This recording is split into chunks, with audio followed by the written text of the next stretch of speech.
तो अभी आपसे बात करूंगी कि कोई है क्या ऐसा कुछ, किसी को कोई क्रॉस क्वेरी हो या कुछ अपने किसी और पे बात करनी हो तो आप खुल के बात कर सकते हैं मुझसे। मैं इनफॉर्मल वे में इसलिए आई थी कि आपको ये ना लगे कि भैया प्रिया बजाए तो 2 नंबर रैंक होल्डर है, बढ़िया कुड़ू टाइप की है ना। तो कुछ भी आप पूछना चाहें तो। हाँ जी, देखो आंसर राइटिंग मतलब 800 नंबर का आप आर एस की स्टूडेंट है या आई एस की स्टूडेंट है। तो बेसिकली आई एस की बात करें कि आपके 8 पेपर होते हैं शायद इनके ना, 8, और एक उसका सब्जेक्ट का पेपर होता है। ठीक है। तो देखो अभी आपसे थोड़ा कम ज्ञान है मुझे, तो मैं वैसे आरपीएससी वाला थोड़ा बताऊंगी क्योंकि मैंने आरपीएससी पे ज्यादा काम किया, पर मुझे थोड़ी सी अप्रोच पता है क्योंकि मेरे साथ कई ऐसे लोग जुड़े हुए हैं जिन्होंने आईएएस क्रैक किया है। तो सबसे पहले तो आपके कॉन्सेप्ट में ये है कि आईएएस का पेपर ही पूरा होना सबसे बड़ी महाभारत है, कि लोगों का पेपर ही नहीं पूरा होता। आपका मीडियम इंग्लिश है, हिंदी? हिंदी है तो हिंदी में माध्यम के लिए थोड़ा सा और टफ है, क्योंकि हम पूरे इंडिया से, जहाँ से तमिलनाडु, कन्नड़, वन्नड़ वन्नड़ वन्नड़ के वहाँ लोग आते हैं जिनके पास इंग्लिश में बहुत कुछ होता है। नॉर्थ ईस्ट हमारा इंग्लिश का रह गया, साउथ इंडिया हमारा इंग्लिश का रह गया, तो और हम हिंदी में इंग्लिश में पूरे सूरे होते हैं, है ना पूरे सूरे होते हैं। और इंग्लिश में हमारी इतनी दाल गलती भी नहीं है, और हम उतना ही पढ़ पाते हैं जितना कि लैंग्वेज पेपर के लिए जरूरी है, हिंदी इंग्लिश पेपर के लिए जरूरी है। तो बेसिकली पहले तो एग्जाम में पेपर पूरा आना जरूरी है, पर पेपर भी पूरा होने का मतलब ये नहीं है कि ये बीए का एग्जाम में है कि हमने कुछ भी लिख दिया, गाना भी लिखे है तो नंबर मिल जाएंगे, है ना। क्योंकि पेपर पूरा आने का अर्थ ये भी नहीं है कि हम कुछ भी लिखें। तो हमको ये करना चाहिए, बेसिकली मेरी तो ये स्ट्रेटेजी रही कि कोई भी एग्जामिनर है तो वो कॉपी चेक करता है। मान लो मेरे पास, मैं एक एग्जामिनर हूँ, सपोज आप मेरी जगह पे आके देखिए कि आज मैं एक एग्जामिनर हूँ और मेरे पास कॉपी चेक करने के लिए 20 कॉपी आई है। मेरे को एज ए कॉलेज प्रोफेसर के रूप में कॉपी चेक करनी है और 20 कॉपी आई है। अब मेरे को, मैंने देख लिया कि 20 नंबर का एक क्वेश्चन है, उसको मेरे को एवरेज देखनी है, मिनिमम मैं दूंगी 5 और मैक्सिमम मैं दे दूंगी 12, है ना। अब मैक्सिमम कैसे दूंगी मैं नंबर ना, ऐसे दूंगी कि जिसकी कॉपी ओवर द अट्रैक्टिव है ना उसको दूंगी। अब अगर मैंने सीधी लाइंस में लिख दिया कि फला फला फला फला फला फला, वो कहेगा इसने भी ऐसे लिखा है, इसने भी ऐसे लिखा है, इसने भी ऐसे लिखा है, इसने भी ऐसे लिखा है।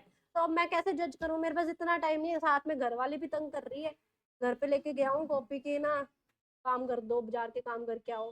बेसिकली ग्रास रूट लेवल पे बात कर रही हूँ मैं आपसे कि कॉपी चेक करना कोई वो अच्छा काम नहीं माना जाता। मैंने कॉपी चेक की है पर्सनली, तो मुझे ऐसा लगता है बड़ा बोरियत भरा काम है। मेरे को क्या पड़ा है कि ये आईएएस बने, मेरे को क्या पड़ा है कि ये डीएम बने, मेरा किसी के साथ पर्सनल रिलेशन तो है नहीं कॉलेज प्रोफेसर होने के नाते। तो अभी कॉपी बोलनी चाहिए कि मेरी कॉपी सबसे सुपीरियर है, तो उसमें आपकी कॉपी में मैपिंग होनी चाहिए कि कुछ भी मैप, जैसे आप मान लो हमारे नॉर्थ ईस्ट का कोई इशू आ गया तो नॉर्थ ईस्ट ड्रॉप किया जा सकता है, ताकि आपकी कॉपी दिखे कि इसको पता है, नॉर्थ ईस्ट पता सबको है। मान लो जो भी आईएएस के एग्जाम में बैठ रहा है डेफिनेटली उसको मैपिंग तो आती ही आती है, तो सबको पता है नॉर्थ ईस्ट कहाँ पे है। पर इसने नहीं बनाया ना, आपने बना दिया, नॉर्थ ईस्ट बना दिया, तो भैया दिख रही है आपकी कॉपी में। कुछ भी आपने चेकर बॉक्स बना दिया, कुछ भी आपने सारणी बना दी, तो उसको कुछ ना कुछ तो एक्स्ट्रा दोगे जिससे वो कन्नड़ वन्नड़ वन्नड़ से कुछ एक्स्ट्रा लीड नंबर देगा। तो हमारा जब, जैसे अब एक ही रेस्टोरेंट की बात करूं, जैसे गंगानगर में बहुत सारे रेस्टोरेंट है, ठीक है, मेरे को 4 लोगों को लेके जाना है किसी जगह पे, तो मैं देखूंगी कि जहाँ पे स्टार्टर भी अच्छा हो, मेन कोर्स भी अच्छा हो और वो भी अच्छा हो।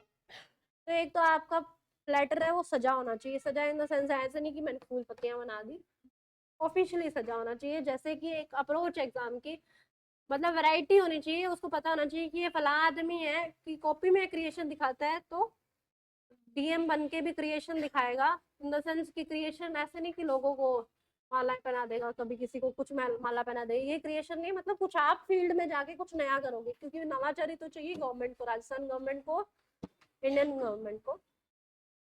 तो बेसिकली पहले हमारी कॉपी पूरी होनी चाहिए, कि ऐसे नहीं कि 4 क्वेश्चनों को सजाते सजाते मैंने 10 क्वेश्चन छोड़ दिए, नहीं, पार नहीं पड़ेगी। दूसरी बात, हमको इनसे नंबर ज्यादा लेने हैं, इनसे नंबर लेने हैं। अच्छा मैं आपको टारगेट नहीं कर रही हूँ, आप मेरे सामने बैठी हूँ, तब मेरा हाथ आप पे चला जाता है। तो इनसे नंबर ज्यादा लेने हैं तो इनसे मेरा कुछ ना कुछ कॉपी एक्स्ट्रा होनी चाहिए। अगर सबने यही यही लाइन्स ऐसे ऐसे ऐसे भर दी तो एग्जामिनर डेफिनेटली बोर हो जाएगा और सबको एवरेज नंबर देगा, 7 7 7 7 7 नंबर। अब हमें 12 नंबर उससे खींचने हैं, किसी भी चीज को खींचा जाता है एग्जाम में, तो हमको ये देखना चाहिए कि हमारी कॉपी उसके सामने, क्योंकि उस टाइम आपकी शक्ल उसके सामने नहीं जा रही, इनकी कोई सूरत उनके सामने नहीं जा रही, तो आपकी कॉपी जा रही है। कॉपी में ऐसा रिप्रेजेंटेशन होना चाहिए जिसमें हमें लगे कि सब कुछ अच्छा अच्छा अच्छा अच्छा है, और दिख के उसके कॉपी खुद बोले कि मैंने इतना कुछ लिखा हुआ है, इसमें इतना कुछ लिखा हुआ है, चाहे वो बुलेट पॉइंट्स में लिखा हो, कोई स्टार पॉइंट्स में लिखा हो, कुछ ऐसे चेकर बॉक्स। मेरी अगर कॉपी अभी आएगी तो मैं सबको दिखाऊंगी, तो उसमें मेरी कॉपी में मुझे नहीं पता मैंने कंटेंट क्या लिखा है, पर मैंने उस कंटेंट को अलग अलग वे में रिप्रेजेंट करने की बहुत कोशिश की कि उसको ऐसा लगे कि प्रिया बजाज को एक ही क्वेश्चन, मतलब सारी कॉपी एक ही तरीके से भरती नहीं है, आता है तो अलग से दिखाने की कोशिश भी करती है। जब मैं ऐसे कुछ पॉइंट्स में लिख देती हूँ तो उसको अपने आप दिखता है। ठीक है, बाकी आपके सर आपको प्रॉपर गाइड करेंगे इस मामले में। और कोई कुछ पूछना चाहे तो।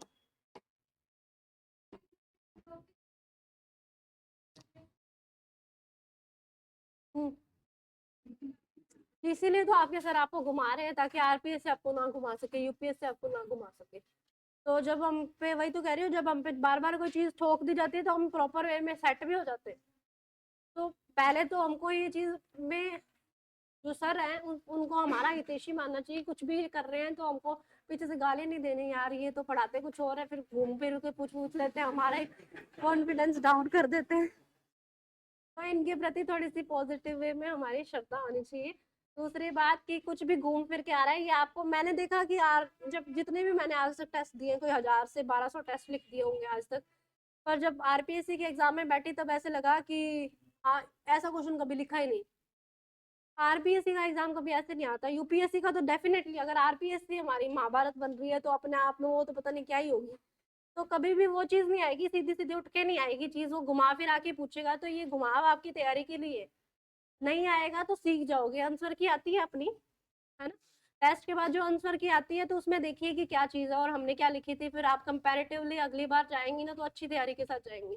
तो ये आप थोड़ा सा इस मामले में चलिए कि ये हो रहा है तो हमारे अच्छे के लिए हो रहा है, और इसमें हमारी ये भी जागृति आ रही है कि हम अभी सीधी सीधी चीज कर पा रहे हैं, घूमी फिरी चीज नहीं कर पा रहे। तो अपने को उसमें ध्यान लगा के, कुछ ऐसी चीज में, कुछ ऐसे स्टूडेंट्स में होते हैं क्लास में जो आपने गुरु से भी अव्वल निकल जाते हैं। इन द सेंस ऐसे नहीं कि ये ऐसे जो है तो इन पैस पैस पे बन जाओ, बन के निकलोगे, उस सेंस में नहीं कह रही। कि जो कंटेंट की अपने कहते हैं ना कि आइडियल कॉपी है, ideal copy in the sense की जो आंसर की है, मॉडल आंसर की है, उससे भी अच्छा कंटेंट कोई निकाल के आ सकता है। तो उसको हम अगर क्लास में डिस्कस करें कि फला आदमी का देखो एक पर्टिकुलर क्वेश्चन कितना अच्छा है, तो उससे हमको सबको पता चलेगा कि हाँ, ये ऐसा ऐसा भी लिखा जा सकता है। मॉडल आंसर की भी तो आदमी बना रहा है, मान लो सर बना रहे हैं मॉडल आंसर की, तो इनसे भी तो अच्छा किसी का दिमाग चल सकता है। तो प्रॉपर उसको भी डिस्कस किया जाए क्लास में कि इसकी कॉपी का ये क्वेश्चन पर्टिकुलर बहुत अच्छा है और उस मॉडल आंसर की से ज्यादा अच्छा है।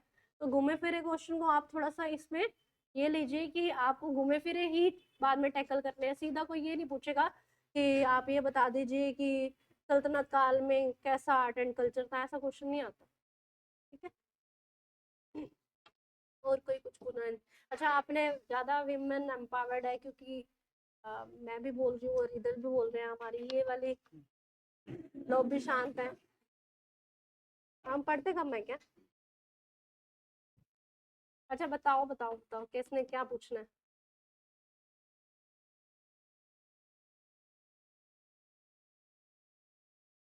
पहले तो देखो मैंने बहुत माथा मारा न्यूज़पेपर्स में, क्योंकि मैं आरएस की थी, फिर बाद में ये समझ आया कि इतना ज्यादा आरएस में करंट का वजन नहीं रहता। एक तो हाँ, फैक्चुअल ज्यादा एग्जाम है, तो मतलब लास्ट में आप 4 5 मैगजीन पढ़ लेती हैं, और ऐसा नहीं है कि हमको ये भी अवेयरनेस नहीं होनी चाहिए कि आज इलेक्शंस हैं, आज 3 तारीख को रिजल्ट है, इतनी भी अवेयरनेस नहीं है तो फिर हम राजस्थान में बैठने के लायक भी नहीं, हमको बाहर हो जाना चाहिए।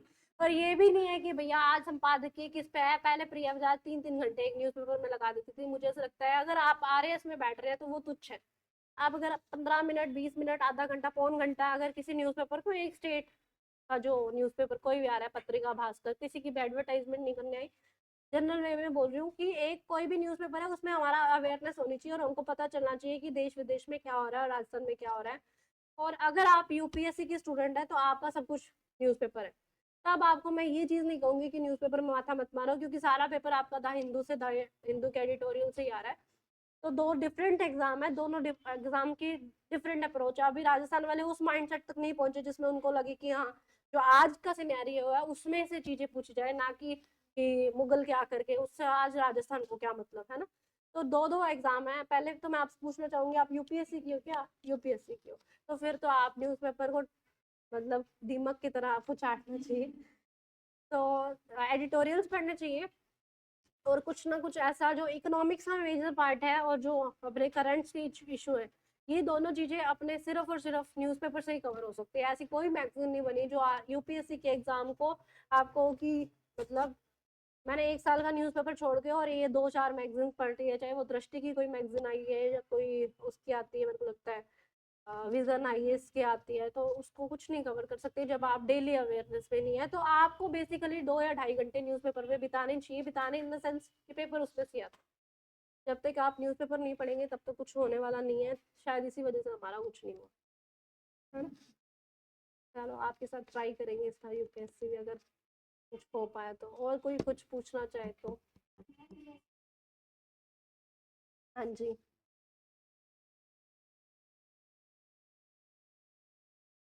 अच्छा, आप नॉन मेडिकल की हो या मेडिकल की हो? अच्छा, कॉमर्स की हो। मैं ये बताना चाहूंगी कि आप आरएस की हो या आईएएस की हो, यूपीएससी की हो, तो कुछ भी ऐसी चीज है, मान लो हम आरपीएससी में उतर रहे हैं या यूपीएससी में उतर रहे हैं, तो कोई भी आदमी है वो अगर ग्रेजुएट होके इसमें उतर रहा है या फिर अंडर ग्रेजुएशन के आफ्टर 12th या फिर इसके बीच का जो प्रोसेस है 3 साल का उसके बीच में उतर रहा है, तो हमारे पास मैक्सिमम 3 सब्जेक्ट की लीड हो सकती है, मिनिमम 1 सब्जेक्ट की लीड हो सकती है। बाकी सारी चीजें हमारे लिए नहीं होती है। आर्ट्स वालों के लिए बाकी सारे साइंस फाइंस अकाउंट्स ऑडिट कॉमर्स के जो भी चीजें आ रही है, क्योंकि सब कुछ पूछा जाता है इस एग्जाम में, गाला मेला सही है। बेसिक बेसिक चीज में पूछो कि बाहर में पता नहीं चलता है कि हम बिजनेस का कुछ पढ़ रहे हैं, अकाउंट्स का पढ़ रहे हैं, ऑडिट का पढ़ रहे हैं, मैनेजमेंट पढ़ रहे हैं, साहित्य भी पढ़ रहे हैं, देखो है ना। तो मैक्सिमम 3 सब्जेक्ट्स आपको ज्योग्राफी पॉलिटी और हिस्ट्री आती होगी, और मिनिमम आपको 1 सब्जेक्ट ही आता होगा। जैसे मुझको सिर्फ बायो आती थी और हवा में ही था सब कुछ, हिंदी इंग्लिश भी नहीं आती थी, क्योंकि वो लगता है तो कॉलेज में पता चलता है कि 3 साल में एक बार पास करना होता है, जैसे मर्जी पास कर दो, पास करवा भी देते हैं। तो कर लिया पास, नहीं अच्छी थी बेसिकली, बता रही हूँ कि जीरो से स्टार्ट किया तो पता चला बायो ही आती है, सब बाकी सारी चीजें को रही है। तो साइंस और कॉमर्स वालों के लिए थोड़ा सा, आर्ट्स वालों को पिंच करने के लिए नहीं बात बोल रही हूँ कि इनके पास अगर 3 सब्जेक्ट्स की लीड है तो हमारे पास थोड़ा दिमाग ज्यादा होता है, क्योंकि हमारे वो हम उन बच्चों में से आ जाते हैं जिनको अगर 60-40 का रेशो रहता है, आर्ट्स वाले 60% होते हैं अगर जनरल वे में बात करूँ, और 40% के पास घुला मिला सा सिस्टम होता है, किसी पास बायो होगी, किसी पास नॉन मेडिकल होगी, किसी पास कॉमर्स होगी। तो हम थोड़े से उनमें से एक्स्ट्रा होते हैं, तो हम आधा पौना घंटा ज्यादा पढ़ लेते हैं उनसे। तो पढ़ना सबको पड़ेगा। इनको मैं कह रही हूँ 19 सब्जेक्ट पढ़ने पड़ जाएंगे, हमको 21 पढ़ने पड़ जाएंगे, पढ़ना पड़ेगा। तो आप इस चीज को मान के चलिए कि आता किसी को कुछ नहीं है, इसको 3 सब्जेक्ट आते हैं ना, अगर ये टारगेट करें। अगर ये आर्ट्स की इसको 3 सब्जेक्ट आते हैं तो हमको 2 तो आते हैं, बाकी इससे आधा घंटा ज्यादा पढ़ के ना रात को ये सोएगी ना, तब मैं आधा घंटा और पढ़ लूंगी। मैं तो ऐसे करती थी, मेरी साथ वाली आर्ट्स वाली रूममेट थी, और मेरे को लगता था भैया इसको तो 2-3 चीजें ज्यादा आती है, तो जब ये सोएगी तब पढ़ूंगी, ताकि इससे आगे निकलूं। निकला तो नहीं गया, तो चलेगी। और कोई कुछ पूछना चाहे?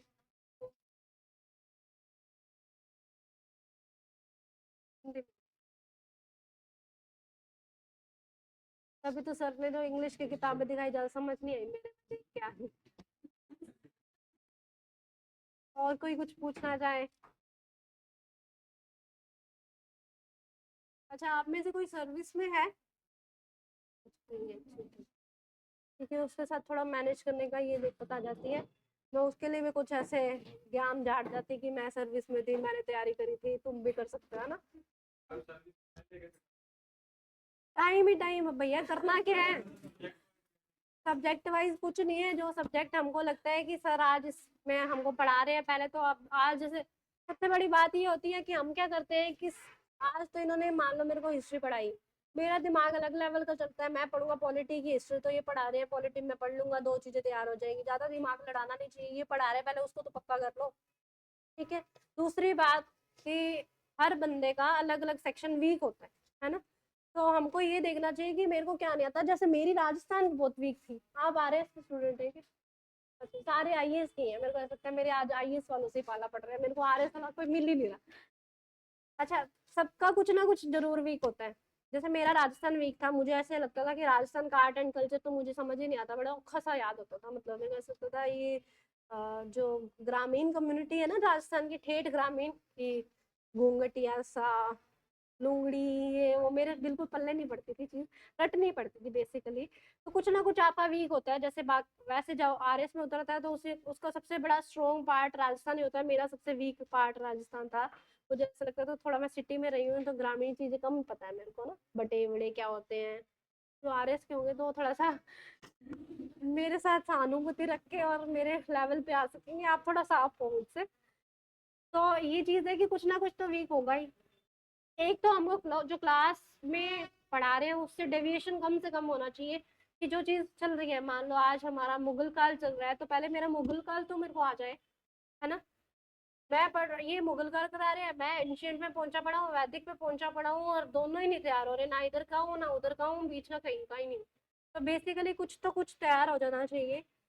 तो जो सर पढ़ा रहे हैं पहले तो उसको स्ट्रोंग करो, और फिर साइड बाय साइड देखो, क्योंकि सर आपके कंबाइंड सबके एक ही मेंटर है ना। पर इनकी हो सकता है ज्योग्राफी थोड़ी सी कमजोर हो, इनकी हो सकता है कि साइंस थोड़ी सी कमजोर हो, कि ये आर्ट्स विषय से है, ये आप कॉमर्स से हो, तो आपको ऐसा लग सकता है कि हमारे दोनों ही वीक है। तो आप में पर्टिकुलर थोड़ा सा टाइम एक्स्ट्रा उसमें स्पेंड करना पड़ेगा, कि ये चीज़ तो मेरे को अकाउंट्स और बिजनेस की फटाफट याद हो जाती है, और ये धीरे धीरे याद हो जाती है, धीरे धीरे याद होती है, तो उसमें थोड़ा टाइम ज़्यादा लगाना पड़ेगा। और कोई कुछ पूछना चाहे?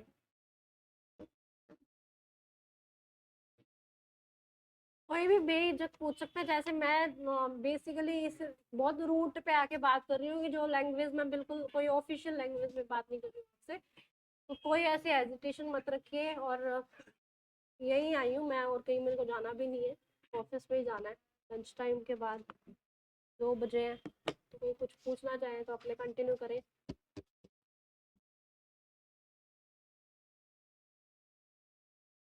बुक्स तो मैंने, मेरे को लगता है कि जितनी भी बुक्स है ना एनसीईआरटी आरबीएससी की, सारी पढ़ ली थी। और जो बड़ी बड़ी बुक्स आती हैं, जैसे एक दो ऐसे एम लक्ष्मीकांत, मेरे को लगता है ठीक है बुक, है ना।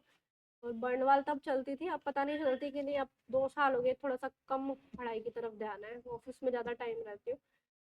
तो जो भी बुक करंट सिनेरियो में है, पहले तो आपकी जो बेसिक बुक्स हैं जिनको इन्होंने बहुत अच्छे से कंबाइन कर दिया है, तो वो तैयार होनी चाहिए। कोई भी एग्जामिनर है किसी भी ऑथर की बुक को फॉलो नहीं करता कि फलां इंस्टीट्यूट में ये बुक चल रही है, या फलां राजस्थान के या इंडिया के एक पर्टिकुलर क्षेत्र में। हम जैसे बात करें कि एम लक्ष्मीकांत कहाँ से उसने स्टार्टअप लिया, जैसे मैं उनकी जर्नी पढ़ी है मैंने, तो वो नहीं देखेगा कि एम लक्ष्मीकांत में राइटर ने क्या लिखा है और उसका आंसर किया। मॉडल आंसर की जब बनती है यूपीएससी की, हम किसी कोचिंग इंस्टीट्यूट की पर्टिकुलर बात नहीं कर रहे, वो रेफरेंस बुक को ही फॉलो करता है, ना कि इस book, reference book in the sense जो कि बेसिक बुक्स है, बेसिक बुक्स में से बनता है पेपर, और बेसिक बुक से ही बनती है मॉडल आंसर की। तो हमारा जो बेसिक है, बेसिक कहाँ से स्टार्ट होगा? यूपीएससी वालों के लिए तो डेफिनेटली एनसीईआरटी से ज्यादा तो आपके लिए कुछ भी नहीं है, वो गीता कुरान वही है। और यहाँ पे राजस्थान गवर्नमेंट में थोड़ा कभी कभी हम एनसीईआरटी भी पढ़ लेते हैं, कभी हमको आरबीएससी भी स्कूलों में लगवा दी जाती है, जैसे गवर्नमेंट की नीतियाँ हो, पॉलिसी चले ना।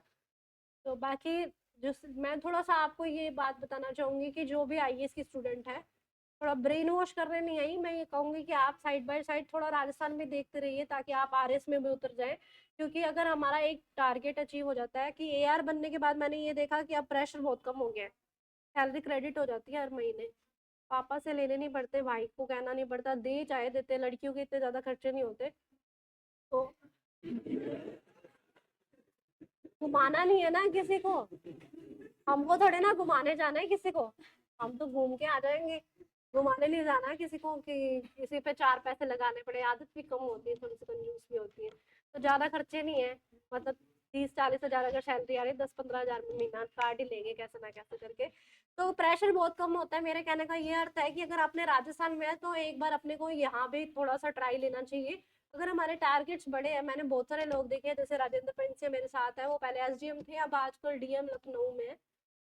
तो वो चीज़ क्या होता है कि प्रेशर बहुत कम कर देती है। अगर आप किसी भी सर्विस में हो और कोई अच्छी प्रेस्टीजियस सर्विस हो, कि हमारा लक डेफिनेटली सबका अच्छा हो, भगवान से यही प्रार्थना है कि सबका अच्छा लक हो और हम सब अच्छे स्थान पे एक प्लेसमेंट लें या फिर आप मतलब सेट हो। पर हमको ये देखना चाहिए कि जब हम हो जाते हैं ना, लगभग 24 के हो जाएंगे, 25 के हो जाएंगे, मेरे साथ पर्सनली ये चीज़ हुई कि आपका जो सराउंडिंग्स है, आपका जो पर्यावरण है आसपास का, बहुत अफेक्ट करने लग जाते हैं। आपके पेरेंट्स को लोग परेशान करने लग जाते हैं और आपको भी कुछ ना कुछ, अगर आपको पता चल जाएगा ना कि ये लोग मेरे बारे में ये कह रहे हैं, तो दिमाग चाहे आपने कितने भी हो मॉडल हो या फिर मतलब आज के ज़माने के हो, फिर भी हमको फ़र्क पड़ता है। तो थोड़ा सा प्रेशर खुद पे ही कम करने के लिए, कि जब हम सेट हो जाते हैं ना, फिर बोलने वाला, इस बार मेरे साथ ये चीज़ बड़ी अच्छी थी कि जब मैं एआर थी तो मुझे ये कहने वाला कोई नहीं था। बहुत कम लोगों को पता था कि प्रिया वापस से एग्जाम में अपीयर हो रही है। तो लोगों को तो लगता था एआर बन गई, स्टेट सर्विस में है, तो अब ठीक है, इसका सिलेक्शन हो चुका, या अब इसका रिश्ता करना है, शादी वादी करेंगे, इतनी बात चल रही। तो मतलब लोगों का आप पे प्रेशर नहीं रहता। पहले कुछ नहीं थी तो लोग कहते थे आरएस बनाओगे इसको, मास्टर ही बना लो, इतना ही बन सकते हैं अपनी कम्युनिटी में, गंगानगर की लड़की है, कोई जयपुर में पढ़ी हुई लड़की नहीं है। तो वो जो सराउंडिंग है ना, वो बड़ी अफेक्ट करती है। स्पेशल लड़कियों को तो करती करती है, लड़कों को इसलिए करती है कि भैया शादी के लिए कोई लड़की नहीं देगा, है ना, कैसे देगा। और हम तो चाहते हैं कि हमारे बराबर में कोई, भैया सबको आजकल चाहिए कि एक आदमी की अर्निंग से पैसा काम चलता नहीं है, तो बराबर में खड़ी हुई लेडी चाहिए। तो नौकरी वाले तो तभी मिलेगी जब नौकरी वाले होंगे, खेत वाले को तो नौकरी वाली देता नहीं है। तो और कोई कुछ पूछना चाहे तो? बुक लिस्ट मेंस की स्ट्रेटेजी भी हो जाए और बुक लिस्ट जैसे मैंने जब स्टार्ट किया ना, तो बुक्स अलग चलती थी कुछ ऐसे। मैंने तो बहुत अंधे खाते किताबें पढ़ दी हमारे, तो कोई ज्यादा गाइडेंस के लिए तब मेरे को ऐसा लगा नहीं। पहले समर्पण कम था, अब तो ज्ञान दे रही हूँ ना, समर्पण रखो। तो मैंने मेरी चीजों से सीखा कि समर्पण कम है, तो आप अंधे खाते, वो अंधी अंधी चाल होती है ना, जैसे कहीं भी फूक टका के वापस आ जाते हो, ऐसे वाला सिस्टम हो जाता है। तो पहले तो कोई भी बुक आ रही ना मार्केट में लॉन्च हो रही है, ये भी पढ़ दूंगी, वो भी पढ़ दूंगी, ये भी पढ़ दूंगी, पर बाद में जब रिवीजन का टाइम आता है कुछ हाथ नहीं आता।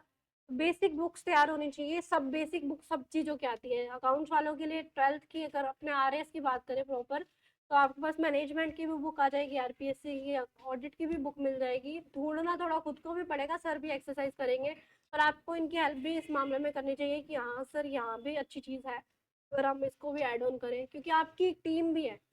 हमारा अगर गुरु और शिष्य का रिलेशन है, तो एक हमारी टीम भी है। हम एक जगह पे सेटअप पे बैठ रहे हैं, बहुत छोटी जगह है, बहुत छोटा सा परिवार है हमारा। उसको ऐसे लेके चलना है कि वन वे में चीज ना हो कि सर आपके लिए कर रहे हो और उसके लिए आपको पढ़ना ही है बस, नहीं। फीडबैक मैकेनिज्म में हमारा स्ट्रॉन्ग होना चाहिए। तो कोई भी जो अच्छी बुक्स है उसकी अपने लिस्टिंग करें, तो एनसीईआरटीज आती हैं उसमें। मैंने बर्नवाल पढ़ी, तो मुझे ज्योग्राफी के लिए बर्नवाल ठीक लगती है।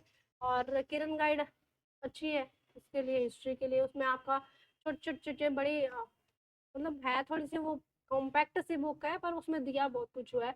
फिर मैंने पढ़ी आर्य पब्लिकेशन, मेरे को लगी नहीं काम की, मैंने कहा चलो वापस किरण गाइड की तरफ चलते हैं। और एम लक्ष्मीकांत आप पढ़ सकते हैं, ताकि आपके कॉन्सेप्ट क्लियर हो पॉलिटी में। और इसके साथ तो सोशोलॉजी और ये वाले जो इसकी बात कर रही हूँ मैं प्रॉपर, तो वो छोटी चीज़ें हैं। तो छोटी चीज़ें हैं, तो अगर आपको सर समराइज करके दे रहे हैं तो उससे अच्छी चीज़ है नहीं। नहीं तो फिर आप आरबीएससी को देखो, या किसी अच्छी मतलब कोई ऐसे आपको दिख रहे हैं जैसे प्रॉपर, अगर आपकी कोई बुक पब्लिश हो रही है, तो उसमें अगर अपने को एक साथ मिल जाए तो अच्छा है। बाकी मैं सर के साथ जुड़ी हुई हूँ, अब तो अपने साथ में कुछ काम करके कुछ अच्छा निकाल लाएंगे ना। जो भी आपकी प्रॉब्लम्स हो सर को बताएं, क्योंकि मैं कह रही हूँ कोई भी चीज़ अगर हम अपने पेरेंट्स को भी नहीं बताते कोई चीज़, तो वो क्या होता है कि धीरे धीरे हम में गैप बड़ा होता जाता है। तो आजकल हम लगभग सेम एज ग्रुप के हैं, सेम एज ग्रुप के हैं, मतलब आप इतना हमको बूढ़ा ना समझिए कि आप तो 20s के हैं और हम 30s के हैं। तो थोड़ा सा लगभग सेम एज ग्रुप के हैं, तो अपनी मेंटेलिटी लगभग लगभग सेम अप्रोच की होती है। तो जो भी चीज़ें आपकी पर्सनल या सोशल प्रॉब्लम्स है या फिर आपकी पढ़ाई से रिलेटेड प्रॉब्लम है, तो थोड़ा सर को बताइए, अवेयर कराइए, और उसके बारे में आपके लिए कुछ ना कुछ अच्छा सर जरूर लिखे हैं। और कोई कुछ पूछना चाहेगा? इंग्लिश। भैया हिंदी इंग्लिश तो मैंने तो मेरे तो एग्जाम में नंबर कम रहे हैं, पर मेरे जो साथी गण है ना, मैंने उनका देखा है कि 145 नंबर से उनकी नहीं आ पा रही। इस मामले में होगी कि फर्स्ट सेकंड थर्ड में 75 नंबर, और चौथे में 145 नंबर, और सीधा एसडीएम। मेरे साथ थोड़ा अलग कॉन्सेप्ट है, पर मैं आपको जनरल वे में बात बताना चाहूंगी। फिर वो मेरे साथ तो ये चीज़ हुई कि मेरे को बहुत ज़्यादा घिसाई करनी और पड़ी, और खुद को हर चीज़ में बराबर में हर चीज़ में एवरेज हूँ। आपको अगर मेरी मार्कशीट देखोगे तो आपको लगेगा कि 100 की एवरेज में ये लड़की बैठती है। तो 100 के एवरेज में आना थोड़ा मुश्किल इस मामले में हो जाता है कि पेपर बहुत अलग, जैसे वो मैम कह रहे थे कि पेपर मतलब क्वेश्चन कुछ आता है, हम पढ़ाते कुछ है और क्वेश्चन कुछ पूछ लेते हैं, फिर घूम फिर के आते हैं तो आती नहीं चीज है ना। होता है ऐसा ही है। पेपर में हम जब आरपीएससी और आईएएस के एग्जाम में बैठेंगे, कोई भी चीज आईएएस के लिए जो स्पेसिफाई ये बोलूं कि जो हिंदी का क्वेश्चन आएगा, आप हिंदी माध्यम के हो तो आपको पहले बात तो क्वेश्चन समझने में आपके एनर्जी निकल जाएगी कि ये पूछना क्या चाह रहे हैं। क्योंकि वो क्या होता है कि कंप्यूटर से टाइप होके इंग्लिश में टाइप होता है, कोई भी पेपर सेट होता है तो इंग्लिश में होता है। फिर वो कंप्यूटर से ही उसमें ट्रांसलेशन, गूगल ट्रांसलेशन ट्रांसलेट होकर जैसे उसने निकाला वैसे छप के आ जाएगा। तो आपकी शब्द वर्तनी और शब्द लेखनी ऐसी होनी चाहिए जिससे आपको, अगर मान लो कैसे कहते हैं, समानार्थक शब्द है, मान लो कि मटके को और कुछ भी कहते हैं किसी भी और लैंग्वेज में, हिंदी में, इतनी आपकी बारीकी से पकड़ होनी चाहिए कि क्वेश्चन समझ नहीं आ रहा। तो चीजें ये है कि हिंदी इंग्लिश की बात करूँ तो अपने हिंदी इंग्लिश में बात कर रहे थे, बीच में कुछ और चीज चल गई। तो हिंदी इंग्लिश अपने को स्टार्टिंग से स्टार्ट करनी चाहिए। जैसे सर से मेरी बात हुई तो सर ने मेरे को ये बताया कि सबसे पहले हमने जब यहाँ स्टार्टअप लिया तो सबसे पहला पेपर ही हिंदी इंग्लिश का करवाया। इसके लिए मैं बहुत अप्रिशिएट करनी चाहूंगी इनको, कि हिंदी इंग्लिश एक ऐसी चीज है जो आपको लीड भी दिलवा सकती है, आपको एग्जाम से हटवा भी सकती है। मेरे फोर्थ पेपर में 85 नंबर आए, इसी वजह से मैं एआर थी। अगर मेरे 110 नंबर आ जाते तो मैं पिछली बार भी एसडीएम थी। कितना फर्क है। अगर फोर्थ पेपर में आप कुछ ना कुछ अच्छा कर जाते हैं, और कंटिन्यूटी जरूरी है। फोर्थ पेपर में ऐसा नहीं हो सकता है कि मैंने 15 दिन फोर्थ पेपर पे लगाऊंगा और देखना 140 नंबर लेके आऊंगा। ऐसा कभी फोर्थ पेपर में मैंने तो देखा नहीं। पकड़ होनी चाहिए सब्जेक्ट्स पे। और न्यूज़पेपर जैसे आप पढ़ते हैं, तो मैं ये सबको ही कह रही हूँ कि न्यूज़पेपर से ऐसे भी नहीं है कि हमें बाईपास कर देना। न्यूज़पेपर पढ़ोगे तो आपकी जो शब्द शुद्धि है वो धीरे धीरे बढ़ती जाएगी। हिंदी में हमको यही जरूरत है। इंग्लिश हमारी आरएस वालों की तो पूरी सूरी होती है, तो उसमें भी हमको ऐसे है कि 15-20 ऐसे हमारे तैयार होने चाहिए। जैसे इश्यूज लगभग वही वही है, जैसे जिसको कहते हैं ना कि वार्म इश्यूज कौन कौन से हैं, तो हमको समझ आ रही है, ग्लोबल वार्मिंग है, एनवायरनमेंट से रिलेटेड कोई है, विमेन से रिलेटेड कोई है, कोई डोमेस्टिक वायलेंस का है। तो लगभग लगभग चीजें कि 15-20-25 ऐसे ऐसे तैयार होने चाहिए हमारे, जिसको हम कहीं ना कहीं तोड़ फोड़ के लिखाएं। उनको ये ना पता चले कि फला आदमी को कम आता है इंग्लिश में और हिंदी में कम आता है। तो हमारी लैंग्वेज है वो अच्छी तैयार होनी चाहिए, क्योंकि ये लीडिंग फैक्टर बनता है लास्ट में। आपके सिलेक्शन ना होने को ये सिलेक्शन में तब्दील कर देता है, और आपके सिलेक्शन होने को, अगर आप अलाइड में हो रहे हो तो स्टेट सर्विस में ले आता है, और स्टेट सर्विस में हो रहे हो तो आपको प्रॉपर एसडीए में बनाता है। पर ये होना कंटिन्यूटी में चाहिए, आपका रेगुलर प्रैक्टिस होनी चाहिए इसमें, क्योंकि लैंग्वेज में कभी भी मैंने आज तक ऐसा आदमी नहीं देखा। मेरे साथ लगभग 5-6 हजार लोग जुड़े होंगे प्रॉपर आपके एग्जाम्स के, तो किसी का भी ऐसा मैंने नहीं देखा कि 15 दिन में हिंदी इंग्लिश को तैयार करके अगला बंदा 140 नंबर ले आए। तो ये कंटिन्यूटी में ही काम चलता है। अच्छी पकड़ होनी चाहिए हिंदी इंग्लिश पे, तभी मार्क्स आते हैं। क्योंकि वैरायटी नहीं है ना उसमें, तो क्वेश्चन में अलग अलग हो सकता है। मेरा एक क्वेश्चन अच्छा नहीं गया, बाकी के क्वेश्चन अच्छे चले गए। परंतु हिंदी इंग्लिश में तो कंटिन्यूटी है ना। गलत है तो आधा नंबर कट गया। 2 नंबर का 4 अगर वो आ रहे हैं, संधि आ रही है, तो गलत है तो आधा नंबर कट गया। अगर सही है तो मैथ्स वाला फंडा है कि आधा का आधा कहाँ काटेगा वो। स्कोरिंग पेपर है, तो सेकंड और फोर्थ के बारे में सर से चर्चा हो रही थी कि सेकंड में मेरे last time 112 number top of Mukta Rao, आपको पिछली बार याद होगा, तो उनके समकक्ष थे नंबर। पर फोर्थ पेपर में नहीं थे। तो दोनों का कॉम्बिनेशन अच्छा होना चाहिए आपका, नहीं तो आपको टाइम बहुत लग जाता है। अगर आप कहेंगे कि मैं चारों में एवरेज परफॉर्म करके करूंगा तो वही 7 साल प्रिया को लगे, तो 7 साल लगाने वाला कोई तुक नहीं है किसी भी एग्जाम में, चाहे वो यूपीएससी के लिए क्यों ना हो। तो आपको ये देखना है कि मेरा 1 या 2 अटेम्प्ट में सिलेक्शन हो जाए। पर अगर फिर भी किस्मत काम नहीं करती तो हमको रुकना नहीं है, एक बार और कोशिश तो करेंगे। मैं मेरे 4 साल वेस्ट तो नहीं होने दूंगा लाइफ के, जो मैंने एक कमरे में बिता दिए ना, तो 5वां साल में चाहे मेरे को एक और साल मेहनत करनी पड़ जाए ना, रिजल्ट तो इसी से लेके आऊंगा।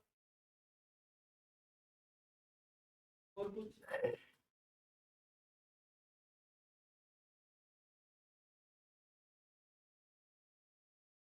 शॉर्ट क्वेश्चन देखो, आरएस पे हो क्या आप? अच्छा ठीक है, ये आया सही। तो शॉर्ट क्वेश्चन में तो 2 नंबर का जो क्वेश्चन है ना, तो आरपीएससी ऐसे ही पूछ रही है एग्जाम, उसमें कोई अप्रोच की जरूरत नहीं है। 2 नंबर का क्वेश्चन भी मैथ्स के क्वेश्चन की तरह है।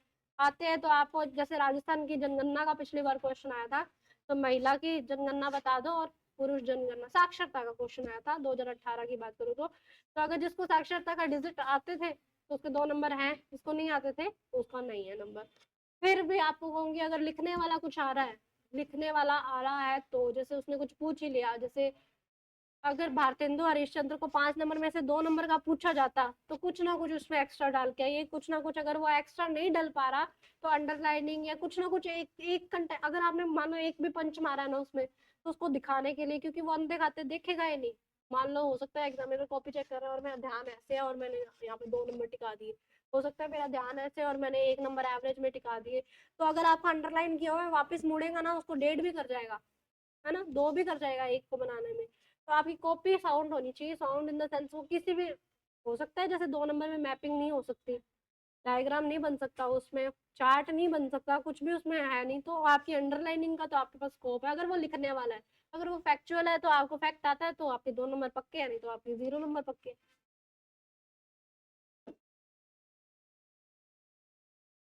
अच्छा भाई लोगों ने कुछ नहीं पूछना, ज्यादा लंबा कर दिया मैंने ना, गीत ज्यादा लगा दी। बेनती है आपकी, फिर भी लड़कियों के मार्क्स भैया लड़की नहीं मिलेगी, बड़ी दिक्कत है आजकल। और आप ना वो धीरे धीरे वो सेक्स रेशो भी बिगड़ता जा रहा है।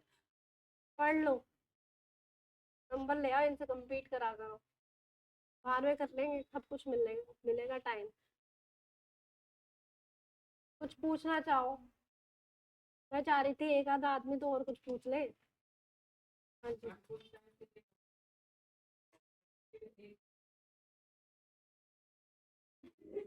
क्यों, उस जो पढ़ने का मन नहीं करता उस दिन आप एस जिम लग चुके हो तो सही ना। आपको अपनी रियलिटी पता होनी चाहिए कि आज के टाइम हम एक एज ए स्टूडेंट है और हमारे लिए सिर्फ और सिर्फ आउटपुट हमारी पढ़ाई लेके आएगी, तो आपके पास इतना स्कोप नहीं होना चाहिए। मैं सर आज तक, मेरे को 6.5 साल जब मैं आरएस में कुछ भी नहीं थी, एआर तक भी नहीं थी, तब मैं आज तक किसी शादी में, मेरे भाई की सगे भाई की शादी के अलावा मैं किसी शादी में नहीं गई। मैं मेरे घर पे होली पे नहीं आई, मैं मेरे घर पे दिवाली पे नहीं आई, जब मेरे को लगता था आज त्योहार नहीं है तब मैं आई हूँ वापस। तो आपको ये समझ के चलना होगा कि आज के स्टेटस में मैं आपको ये नहीं बताना चाहूंगी कि मैं एसडी हूँ और आप कुछ नहीं हो, पर वास्तव में आप कुछ नहीं हो, है ना। तो हमको ये चीज देखनी है कि हमको वापस वो होता है ना, आप पंजाबी लग रहे हो मेरे को थोड़े से, है ना। तो आपा नु कहीं वापस नहीं चकनी, बट्ठल वापस नहीं चकना, है ना, खेता च नहीं जाना, आपा नु पढ़ के ही कुछ ना कुछ करना है। तो मैं आपको बेसिकली ये बताना चाहूंगी कि आपका कर्मस्थली यही है, ये पढ़ाई है आपकी कर्मस्थली है। तो आपका जो मोराल है, आपका जो मोटिवेशन है, उसको ऊंचा ही रखिए। ऐसा नहीं कि 4 दिन पढ़ लिया और 5वें दिन नंबर कम आए टेस्ट में, अब समझ नहीं आ रहा, मोटिवेशन नहीं मिल रहा। आज तो मैं पंप मारने आ गई हूँ कि चलो आपको प्रेशर, मेरे को भी ऐसे होता था कि कोई टीचर बोल के जा रहा है तो साथ में आसमान पे, आज तो पढ़ के सारा कुछ आज तो निकाल ही दूंगी, ऐसा लगता है आज तो सिलेबस आज ही पढ़ दूंगी। कंटिन्यूटी में रहना चाहिए, रोज प्रिया 50 तो नहीं आ सकेगी, पर आपको इतना पता होना चाहिए कि आप अपने प्रति क्या ईमानदार है। मैं पढ़ रही हूँ, मेरे पास आज कॉपी है, बीच में मैं लाइब्रेरी भी ज्वाइन करके ऐसे फोन चला रही हूँ, उसको देखने के लिए मेरे पापा मेरे को विजिलेट नहीं कर रहे कि प्रिया बजाज फोन चला रही है, ये पढ़ रही है ना, मेरी बेटी फोन चला रही है पढ़ रही है, मेरी मम्मी भी नहीं देख रही, मेरा भाई भी नहीं देख रहा, मेरे गुरु भी नहीं देख रहा। पर आपको, आप देख रहे हो और वो ऊपर वाला देख रहे हैं, 2 चीजें देख रहे हो। ऊपर वाले का भी कुछ नहीं बिगड़ेगा, बाद में देखेगा जब आप वो नरक राज के पास जाते हो, स्वर्ग राज के पास जाते हो, यमराज के पास जाते हो, जो भी है राज राज ऐसे। आप अपने साक्षी खुद हो उस दिन भी, तो आप अपने प्रति ईमानदार होने चाहिए। मेरी सबसे बड़ी यही चीज आपको कहना चाहूंगी कि अगर आप पढ़ाई में उतरे हैं ना, तो इस चीज को मान के चलिए कि आप सिर्फ और सिर्फ इस टैग के लिए नहीं उतरे कि फलां दा मुंडा आरएस दी तैयारी करी जंदा है। तैयारी नहीं करी जंदा, तैयारी बनन वास्ते करी जंदा है, तैयारी आ लोकां नूं खाण वास्ते नहीं करी जंदा कि 1-2 साल खेत च काम नहीं करना पਊਗਾ, 1-2 साल तक नहीं करोगे, बाकी दे 40 साल करोगे।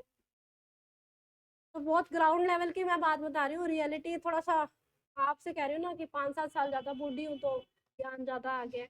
तो बेसिक बात तो यही है कि आज आप पढ़ोगे नहीं तो कल को वहीं लौटोगे जहाँ पे आपके पिताजी आज स्ट्रगल कर रहे हैं। तो उनके प्रति ईमानदार रहिए, अपने प्रति सबसे ज्यादा ईमानदार रहिए। जब आप अपने प्रति ईमानदार हो जाते हैं, अपने कर्म के प्रति ईमानदार हो जाते हैं, तो ईश्वर आपके प्रति ईमानदार हो।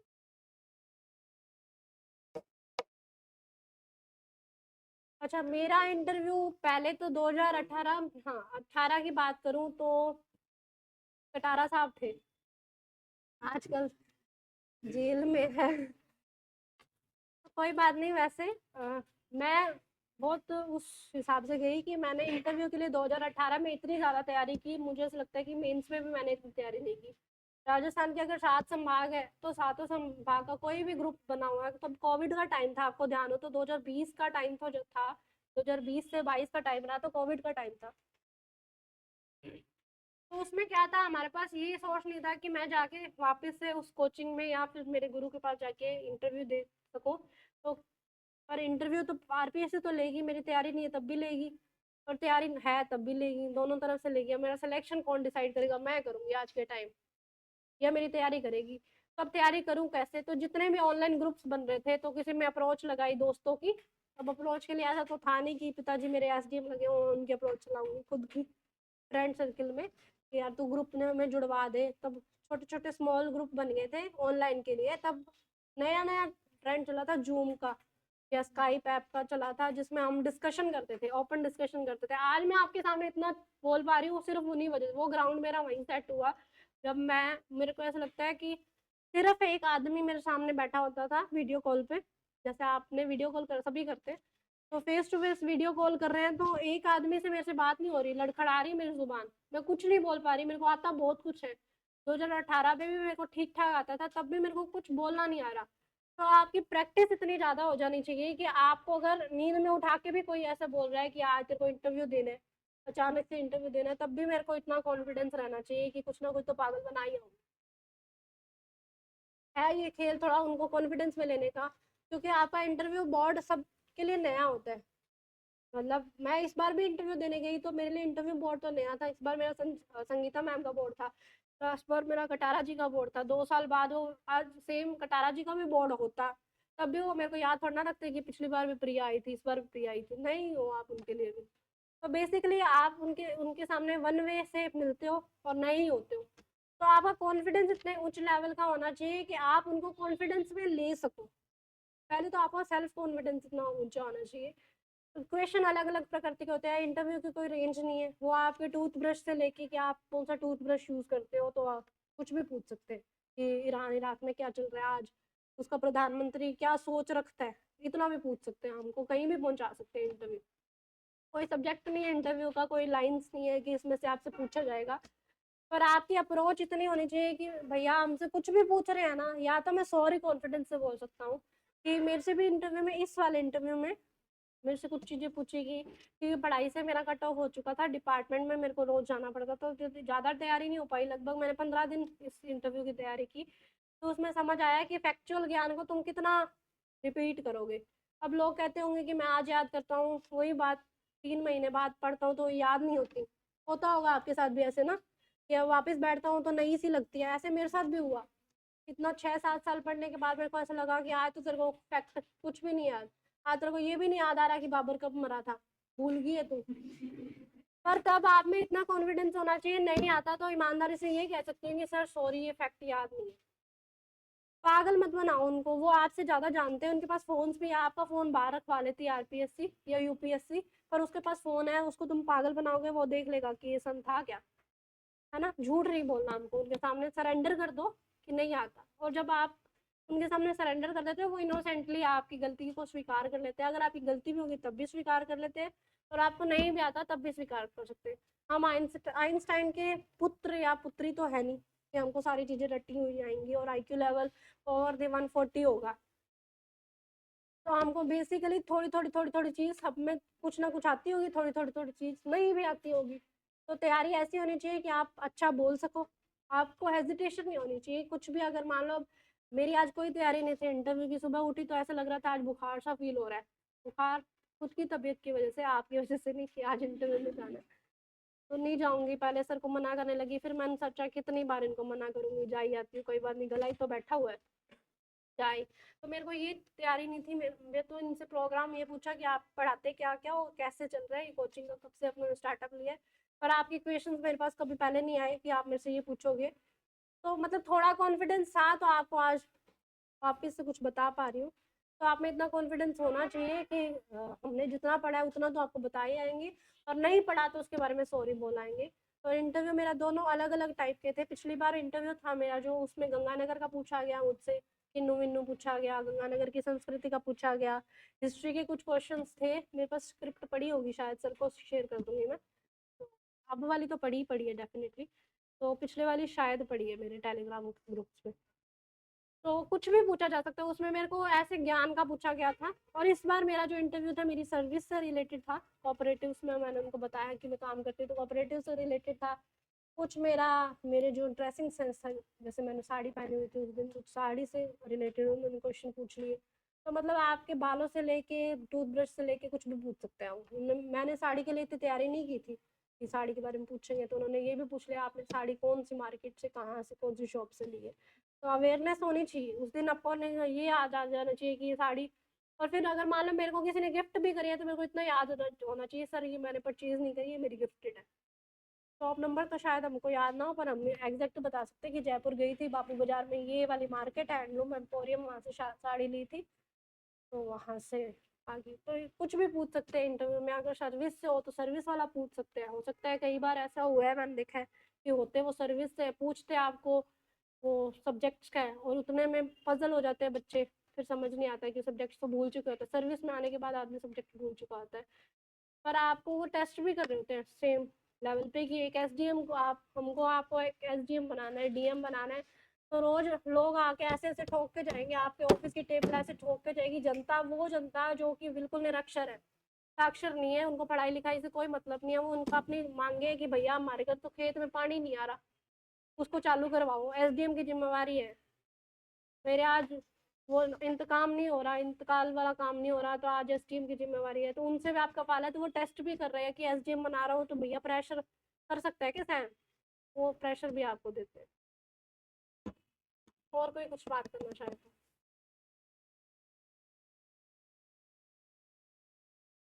ठीक है, इसके साथ मैं मेरे स्पीच को विराम देती हूँ।